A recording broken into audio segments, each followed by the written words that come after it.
नाज़रीन, अवामी न्यूज़ में ख़बरनि जो सिलसिलो जारी है। इन वक्त तव्हांखे न्यूज़ सईदाबाद खां ख़बर ॾींदा हलूं त न्यूज़ सईदाबाद में दुकानदार पारां मासूम नियाणी सां ज़्यादती करे वीडियो भरण जो इंकशाफ थियो है। सोशल मीडिया ते वीडियो वायरल थियण खां पोइ शहरियुनि वहशी जवाबदार एजाज सुमरो खे पकड़े वरितो ऐं सख़्त मारकुट कई है।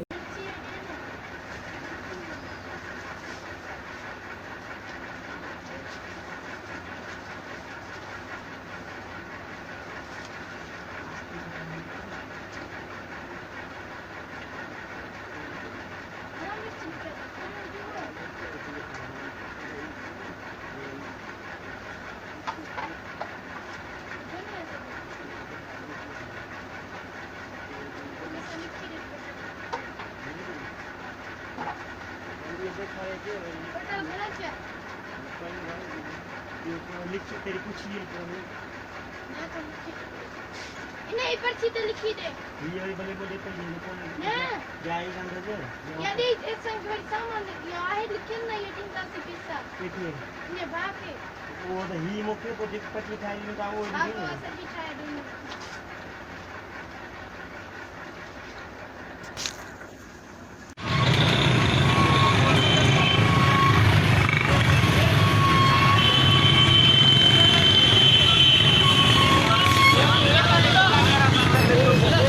वधीक ख़बरनि ऐं तफ़सील जे लाइ विज़िट कयो असांजी वेबसाइट awaminews.hd.com ऐं ॾिसंदा रहो अवामी न्यूज़ HD।